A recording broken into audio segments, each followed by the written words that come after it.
Today, the girl once known as Christina goes by Chloe, bearing only a passing resemblance to her former self. And you have a son yourself. I do. I have a 4-year-old, and he is the second child that I've had in my lifetime. The first, a baby boy she had when she was just 13. I never had that motherly bond with him. Even though he grew inside of me, I never had that connection, with him. The reason for that has everything to do with who the father is. The same man Chloe called Dad. Talk to me about who Michael Hines is. Michael Hines legally adopted me through the state of Kansas. I was placed in and out of foster care for quite a while until he fought against the state to get legal rights to me. He was the biological father of Chloe's 2 half-siblings, Jessica and Mikey Jr., but he was also a convicted felon. And what was in his criminal background? All kinds of things, possession, guns, felonies, burglaries. Then again, Michael wasn't going it alone. He had recently married a woman named Patricia, and together they put on the appearance of a loving family. Do you remember moving into their home? I do. I remember waking up the next morning and I had wetted myself, my bed, and I knew it was because I didn't want to be there. Right away, I was constantly being told to clean the house, do the chores, whatever they needed, I was supposed to do it. Like some real-life Cinderella, but this was no fairy tale, and things were not headed toward a happy ending. A warning, this next part may be difficult to hear. The first time it happened, I know I was asleep, and he just came into my room and he got on top of me and he just shoved my face in the pillow and told me that if I didn't want it to keep happening, then I had to be good. And how often were you abused? On a daily, whenever he felt like it. And it went on like that for years. With no one to turn to and sworn to secrecy by her abuser, Chloe carried her pain in silence. But there are some secrets that can't be concealed. When Chloe was about 13, she came to school with a bruised face. So your friend saw you with a black eye. She just kind of said, okay, get up, we're going to the counselor. And then when I did, I do remember crying and breaking down to him and telling him everything that was going on in my home. And he said that he would send a counselor out to my house, and I begged him not to. When the school day ended, Chloe walked outside, expecting her so-called parents to be waiting.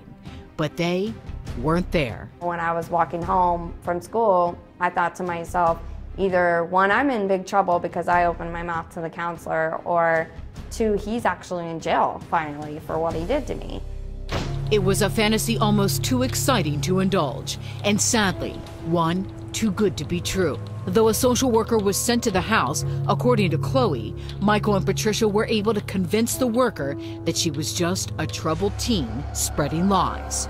Michael remained free. When I walked around the corner and I saw him shoveling the driveway, I knew I was in big trouble. To tell us what happened next, Chloe takes us back to the house where it all went down. He was right here shoveling the driveway, and I was right over here, and I just took off running as quick as I could, but he just dropped the shovel and he ran and he chased me inside, and I was crying, and I went into the bathroom to grab a tissue, and he grabbed me by the back of my hair and he told me that I was going to learn my lesson, and he slammed my face into the mirror. Tragically, it was only the beginning. He did everything he could to hurt me, but he thought maybe I wouldn't say anything anymore. For the next 3 days, Michael keeps Chloe home from school, abusing the girl relentlessly. And during every second of her terror, unbeknownst to anyone, Chloe had another life growing inside of her. I was already pregnant at that point. And you were how old? I was only 13. Did Patricia know at that time that this was Mike's child? I'm sure. There was never no question from her who the father was. We tried to track down Patricia for comment, but we weren't able to find her. At least, not yet. So you fulfilled the pregnancy? Forcefully. What did you name the baby? I didn't name the baby. They named the baby. They named him Tyler. After that, the entire family moved down the street to a bigger home. But as Chloe grew older, she also grew more defiant. One night, I chose not to come home from school, and I took the baby and I tried to run away to a friend's house, and he knew exactly where I was. So he showed up, he had his gun on him. Fearing for her friend's safety, Chloe grabs Tyler and gets in Michael's truck. He was drunk. He was so drunk. And I remember him swerving all over the road, and he reached up and he punched the sunroof out, and glass just went everywhere. And I remember covering the baby's face up because I had him in my arms. As soon as Michael pulled into the driveway, Chloe bolted, barricading herself in her room with Tyler. But the 200-plus-pound man forced his way in. He was just in my face, screaming and going off, and I kicked him. And when I did, the gun went off. My head happened to be right there, and I just, it went past me, and it scared me. I remember the ringing to this day of the shotgun going off, and I just took off running. Straight for the phone. When he saw I was already on the phone with the dispatch, he looked at me and he said, "You're dead." Luckily for Chloe, there wouldn't be time to carry out his threat. Though he ran, authorities caught up to him the next day. And finally, Michael Hines Sr., the man responsible for the systematic rape and abuse of his own adopted daughter, was under arrest. Because of state law at the time, prosecutors were also able to lump some of Michael's previous convictions into his sentencing, and he was given 48 years and 3 months. As for Chloe, she's changed her name, got adopted by a family friend, Belinda Howey, and maybe for the first time in her entire life, finally felt safe. Then, just 1 week before this interview, everything changed. On Thursday night, I received a text message from Belinda, and she was just hysterical, and she was crying. What she found out next would open up some of the deepest wounds. Had I known 10 years ago that this was going to happen and I was going to have to go through all this again, I wish he would have took my life that night. I honestly do. Like a lot of young girls, Chloe Howey kept a diary, but instead of pages filled with teenage crushes and bad poetry, Chloe's diary documented years of rape and torture at the hands of her own adoptive father. There was just one night where I had left it open and I could hear him coming. I shoved it under my pillow. He climbed on top of me, and at some point, he felt the journal under my pillow. He instantly took it outside and put it on his grill, and he lit it on fire. Then, when Chloe was 16, Michael Hines Sr. was finally arrested after coming at her with a gun. For that and unrelated crimes, including an old burglary charge, he was sentenced to 48 years behind bars. But now, almost 10 years into his sentence, because of a change in Kansas state law, Michael Hines has a new day in court. Because of the law that had passed, he will be entirely resentenced. So this really could drop drastically his years? Yes. You think he's going to be surprised to see you there tomorrow? I hope he poops his pants. Because I know that he knows I can have an influence on his resentencing. The next day, the day of reckoning. Though our cameras won't be allowed in the courtroom, Chloe shares with us some of the words she plans to read in front of her abuser. I am here to ensure that no one forgets the evil that you are, the evil that will follow me for the rest of my life, and the evil that will follow the child conceived through this monster. That evil is you. You were supposed to be my father, not my rapist. You were supposed to be my father, not the father of my child.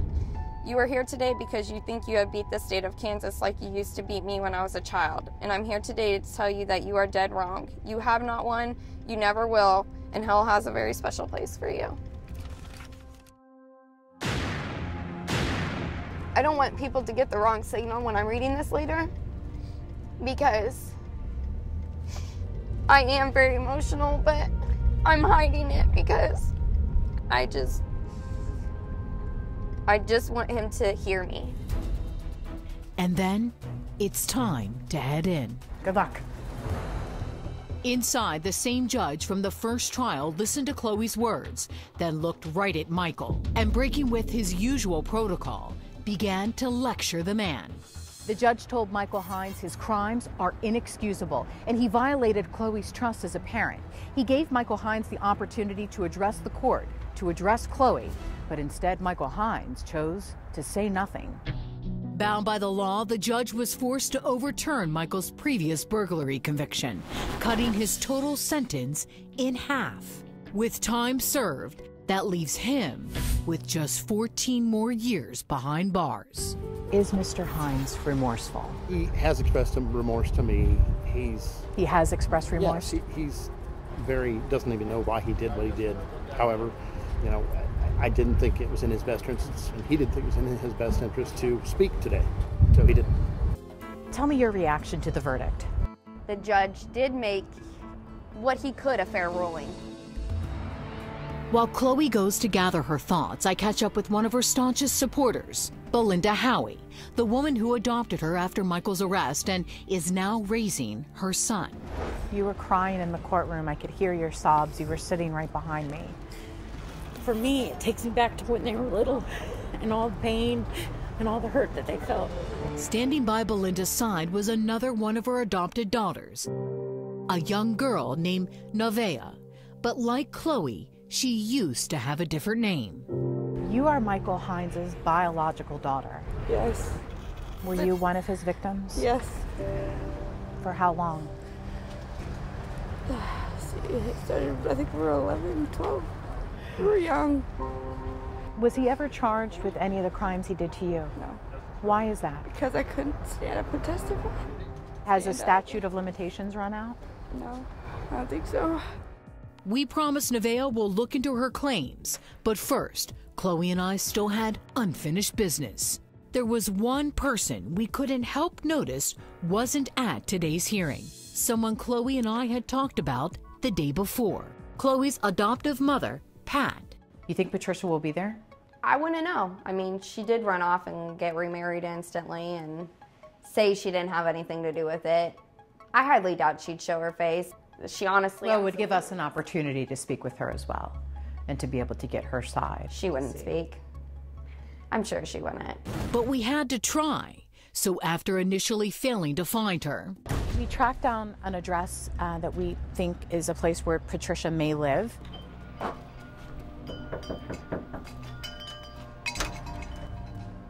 I help you? Hi, are you Miss Patricia? 2004, Tyler was born. Mm-hmm.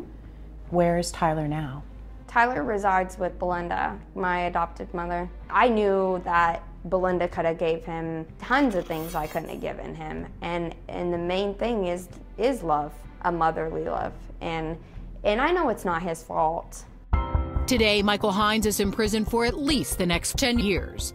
But according to Chloe, he's not the only person who should answer for his actions. There is a picture in here of Patricia. Mm-hmm. She is handicapped. Right.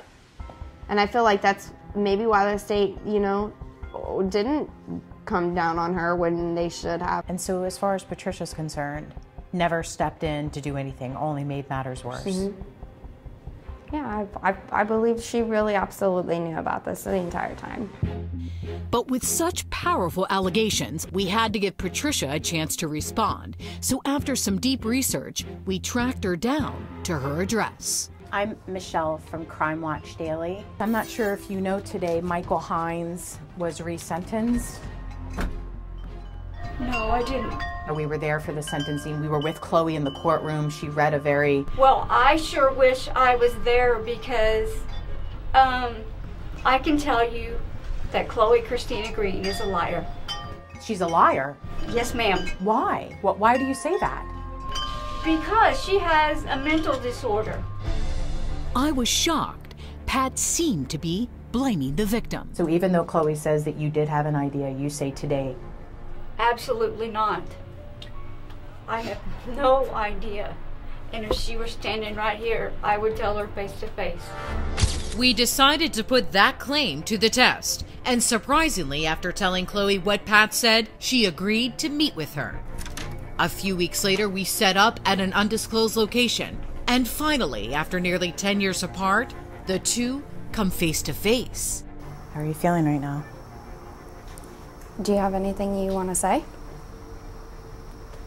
Just that I'm sorry that all of this happened to you, and I wish that you felt like that you could have come to me and told me that this was happening.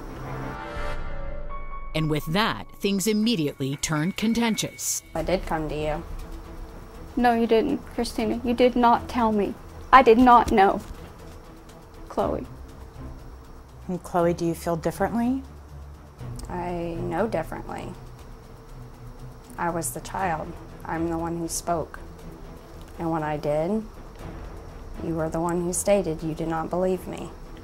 And Chloe brought documents, she says, to prove it. Everything you keep saying that I lied about, everything is here. Hold up.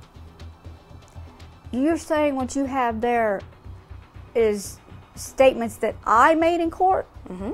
There's a statement in here that states, and I want to know if you remember stating it, that I was inappropriate with your husband, that I tried to kiss him on his mouth all the time. Did you say that? I remember making that statement. You do? That you were being inappropriate. Mm-hmm. I was being inappropriate. Right? You really believe that? Yes. Pat now admits that was, quote, her mistake. But there are more explosive allegations to come, including that because she couldn't have children herself, Pat may have actually encouraged the birth of Chloe's child. Christina, Chloe, it wasn't something I wanted. Can I ask you one question? Why, if it wasn't something you wanted, why did you ask the nurse to give you pills to produce breast milk? It was documented, so please don't say that you didn't say it. Did you ask for pills to produce breast milk? I did not say that. Okay, what did you say? Because you did say something along those lines, though, correct? It may not have been that, but it was something along the lines. We talked about this at the beginning. Nobody's walking away. We're going to finish. Cut. We're done. We're done.